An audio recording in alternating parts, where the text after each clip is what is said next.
I'm a vegan. Now, I know that's not very strange at a place called Vegfest, all right? There's a lot of vegans running around. We got vegetarians, we got veg heads out here. We've got a lot of people here like that. But if you think about it, vegans are only a small part of the population. Out of the 100% of the population, we're only, depending on what polls you read, maybe 1 or 2%, maybe 2%.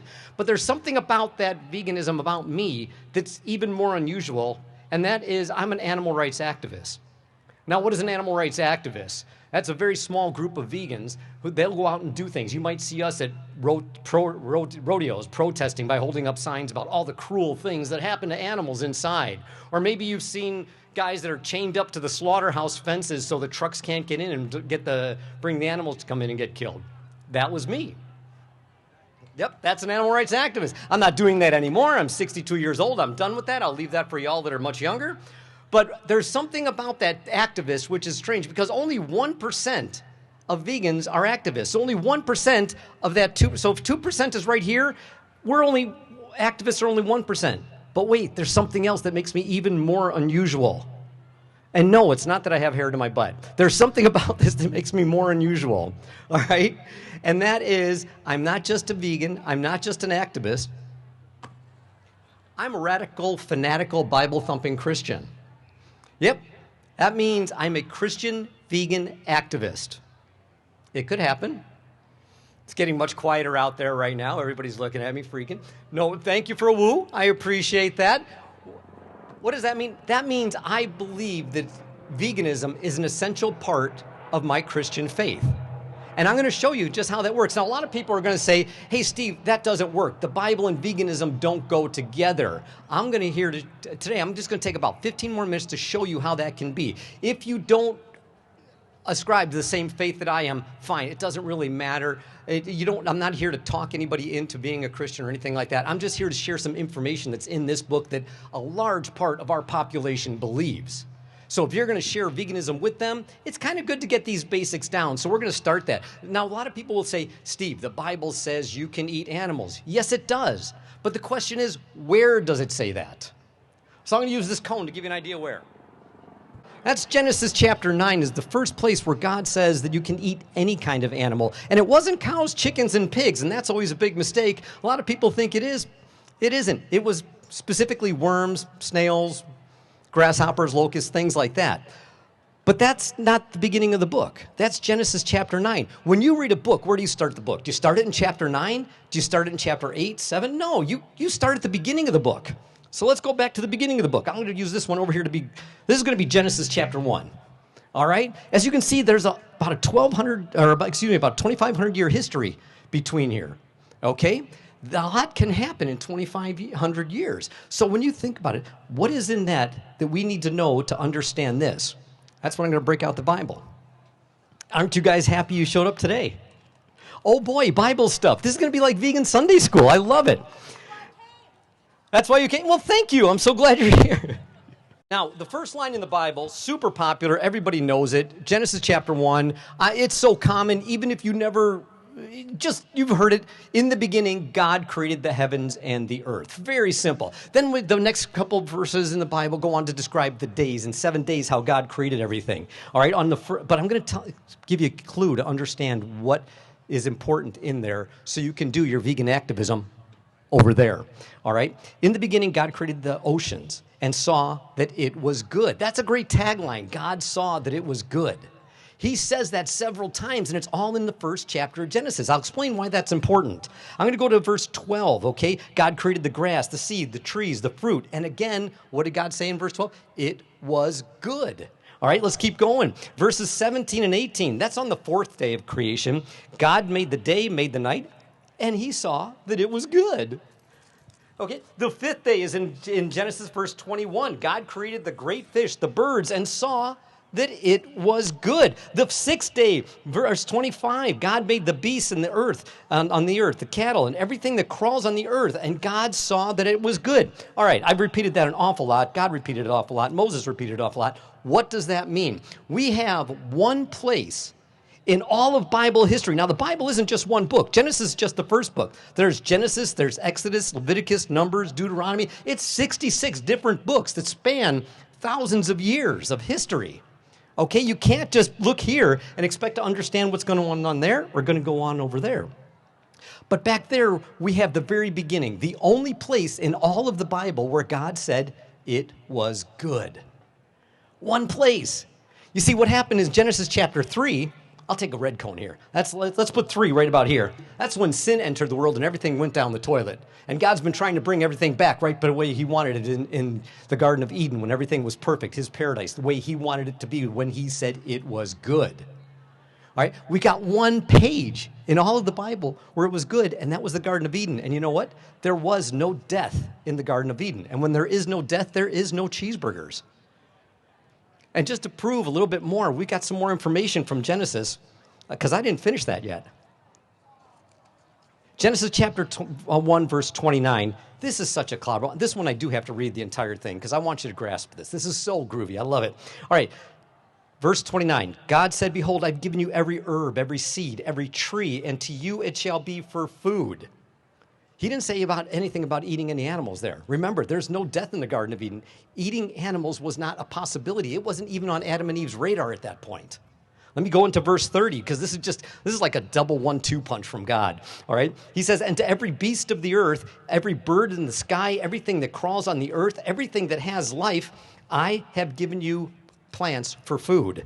I mean, in Genesis chapter 1, verse 29 and 30, God puts the slam dunk on it. You can't get much more vegan than that. But for some reason, something happened over here where God said, all right, you can eat some of the creepy, slimy things. And that was after sin entered the world. So any Christian that's going to argue with you and say, hey, God said we could eat that. No, God's regulating the sin that you guys started. Here you guys were eating this much. He's regulating it down to this much. Let's keep going. There's something else I want to share with you, because I know the next question I always get is, wait a minute, Steve. God said we have dominion. Yes, he did. And where did he say it? Right back there in Genesis chapter 1. I'm going to read that verse to you again. We get so much from Genesis chapter 1. Verse 28. God said to them, be fruitful and multiply. That means make babies. Woohoo! Boom, chicka, wah, wah. All right. Replenish the earth and have dominion over the fish of the sea, over the birds of the air, and over every living creature on the ground. And that's fantastic. So mankind has dominion. No argument there. But do you remember what I read in verse 29? Do you want me to go back to it? Verse 29 comes right after verse 28, where we got dominion. And what did God say? Behold, I've given you every herb-bearing seed, every tree, all the fruit for you and the animals to be for food. So yes, did God give us dominion? Absolutely. But in verse 29 and 30, he gave us vegan boundaries to the dominion. Dominion didn't mean we can just go and do whatever we wanted. Now, how would the people who have heard dominion, what would they think that means? Remember, there wasn't like a reporter here in Genesis chapter 1 going through Exodus and Leviticus and going over here to write down what happened as a play-by-play. This is Moses talking to a bunch of people at a certain time, telling them what happened way back then. These people were slaves that were just freed from Egypt. Their comprehension of life was nothing more than we are just slaves here to serve whatever gods exists. And we work every day until we die. When they heard they had dominion over the land, in their mind, they're like, wait a minute, we're not slaves? We're actually in charge? That was like a thumbs up. And also God said he made man and woman in his image, which is very liberating for women at a time like that. So great shot for women's lib at those days. But back to this. These people would have heard dominion as a totally different concept than what we think of today.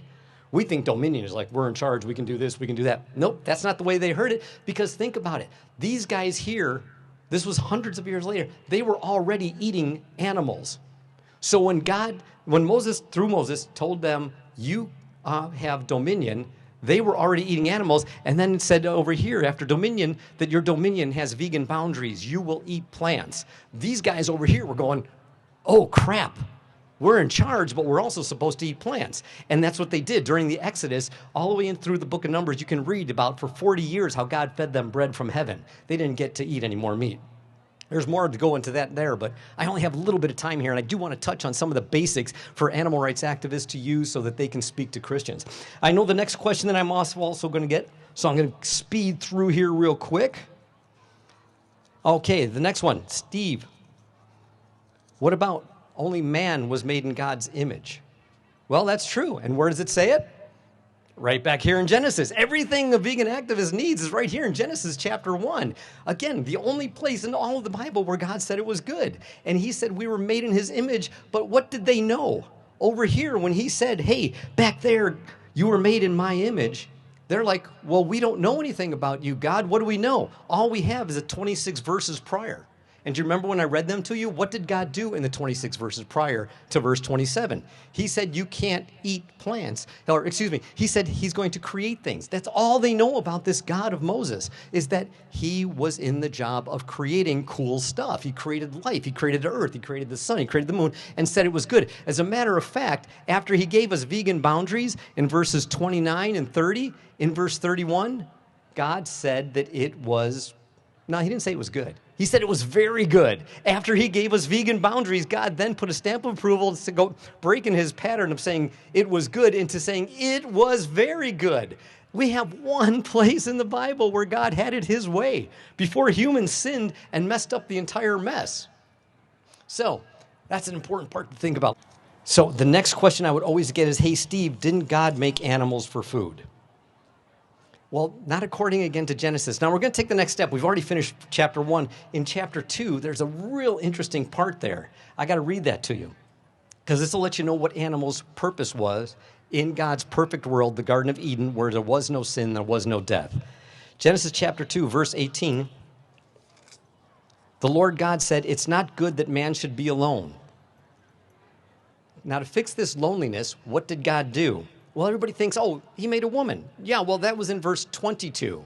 He said it's not good for man to be alone in verse 18. So what happened between 18 and 22? To fix Adam's loneliness, in verse 19, God formed every beast of the field and every fowl of the air and brought it to Adam to see what he would name it. You see, Adam was given the animals as companionship, as friends. Just like we have a dog, we know how loving and how great it is to come home to a pet who's been waiting for you. For Adam, every animal was his companion. He could walk up to an elephant, he could walk up to a lion and go, here, kitty, kitty. Remember, lions in the Garden of Eden weren't carnivores. It even says that by the time we get way over here into the Bible, this part of Isaiah, it says, hey, when we get into heaven, the carnivores will eat straw like the ox. So again, we start out vegan, we're going to end vegan, so whether you like it or not, if you're a Christian, you better get used to it now because you're going to spend eternity that way. But animals were created for companionship. Everything was the way God wanted in between here. Anything after here is because sin has cursed the world and made it a terrible place. And God's effort from that point all the way through the Old Testament, all the way into the New Testament, all the way up to Revelation chapter 22, is God's efforts to bring us back to the way he wanted it to be. Well, I hope I touched on a whole bunch of subjects here to show that the Bible, it's a vegan-friendly book. It's not a vegan book. It wasn't meant to be a vegan book. It wasn't meant to teach you how to fix a transmission on a 57 Chevy either. But there's great principles in here that you can learn, which just really let you know if you're a Christian, you need to be vegan. And I guess the basic question would be, if you have a choice of food, what should it be? If you're Jesus and his 12 buddies walk along the Sea of Galilee and there's nothing to eat, it's a whole different story. But when you and I, we all drive away from here today, we can go in a direction, whatever direction, north, south, east, west, wherever we're going to go past a grocery store with food from around the world. So if you got a choice of cruelty-free food from around the world or food that comes from violence, what should a Christian choose? That's my message. That's what I talk about. I hope you guys enjoyed that. If you got more questions, I do want to encourage you, please come up and talk to me. I only had 20 minutes here, and I think I'm just about at my time. And I didn't want to run over because there's a lot of great speakers who are coming out today, and I know I want to share the stage with them and be courteous. I will be up at the booth. Over there, you'll see an orange tent. If you have any more of these Jesus kind of questions, please come to me. This is like fun for me. I love this stuff. I want to talk to everybody about it. Just come talk to me. I will have books out there for you that I'll be signing. Just come on by. My name's Steve August. Thank you very much. My prayer for you all is peace, love, and all things groovy. Verse 29 and 30, he gave us vegan boundaries to the dominion. Dominion didn't... But I'm going to ask you this. The presentation, you didn't feel like I was like forcing Christianity on you, did you? No, I did not. Okay, Dominion has vegan boundaries. You will eat plants. These guys over here were going, Oh, crap. Too fast. I am blind. You have to go slow. A-D. I can't believe it. You're inspiring me. Okay, my book's coming. Through the book of Numbers, you can read about for 40 years how God fed them bread from heaven. They didn't get to eat any more meat.